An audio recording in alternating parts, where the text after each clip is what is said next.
Chapter 5. We were there. Dylan and Wade slipped silently through the forest, bows in hand, guns strapped to their backs. The slanted morning sun made laser-like streaks of light through the trees, causing the men to squint as they walked through one. On alert, Dylan kept an eye and ear open for any sick or infected. Better to be on the lookout than to be sorry later. They often roamed back into cleared-out areas. Spying their trap, Wade moved to release their prey, most likely their dinner for tonight. On the mountain, if a man could hunt, he did. It provided for his family and gave something to trade with those who didn't. And to willingly give, if need be, to the widows and orphans who had little means to provide for themselves. There wasn't a lot of them, and they more than did their share of work, helping out around the community, cooking, sewing, and more. And some of the younger ones were being trained in outdoor skills. The corner of Dylan's lip curled. One day, some of those kids might be better than him. Once Wade stuffed the snared rabbit into his pack, the men headed back home. Knowing the area safe and the need for silence was gone, they crunched through the trees disregarding the twigs snapping under their feet. "Been kinda tense around the cabin," Wade said. "Nice to be out here for a while." "Yeah." Dylan took in a deep breath, inhaling the earthy smell around him, a scent that had become his own. "They'll hammer out the details. I've got confidence in them." "Still," Wade said. Still, Dylan had to agree. It was nice to be outdoors, to feel the crisp air against his skin, and to roam the forest. He'd felt the tension melt the minute he stepped through the tree line and pulled again as he turned back toward home. And it had to do with everything but Sky and Jesse. Sky was the sun in his life now, and the boy made him happy. It was as if he'd always wanted them, always known they were coming and just hadn't realized it.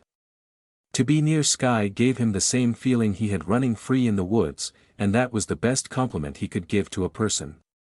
"Sky and the boy will be fine. But when they come to an understanding on the details, I reckon I'd like you to come along too, Wade." "You know I will, bro." Dylan nodded. A little more muscle never hurt. Wade threw him a questioning look. "If it's not that, what's got you troubled, brother?" Dylan shrugged, hoping that would satisfy him, but his brother just raised his eyebrow higher. Dylan continued through the forest as he explained.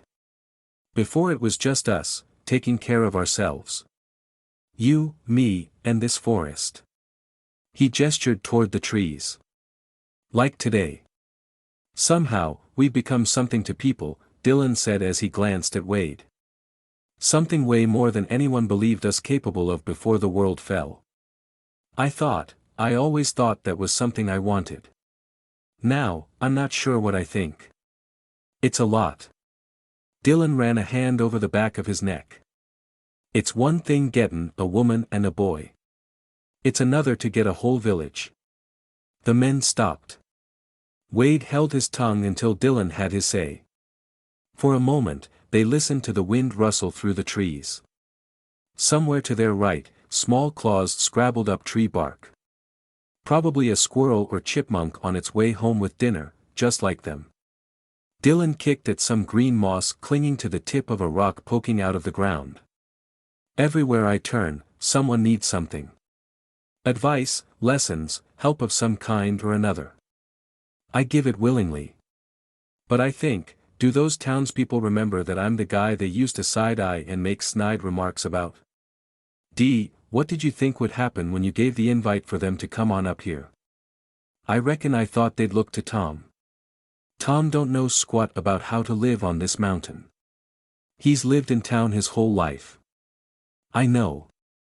I just never asked to be one of their leaders. Sometimes, I wonder how long they're gonna stay all fired up about us until they reckon they don't need us, anymore." Wade vigorously shook his head. "Ain't gonna happen. They renamed the mountain, bro. After us. Tom said because when everything else was in ruins, and no one knew what to do, we were there, helping out on the mountain and in town. The townsfolk started calling it that, and it stuck. Wade poked Dylan's arm. Tom said it's fitting cause the town was named after our forefathers. They gathered people together and made a town. Now, we're doing the same thing. I know, Dylan said as he rubbed his arm. And I gotta say it means a lot that we've somehow restored the family name to the good standing it once had. Wade waved Dylan on.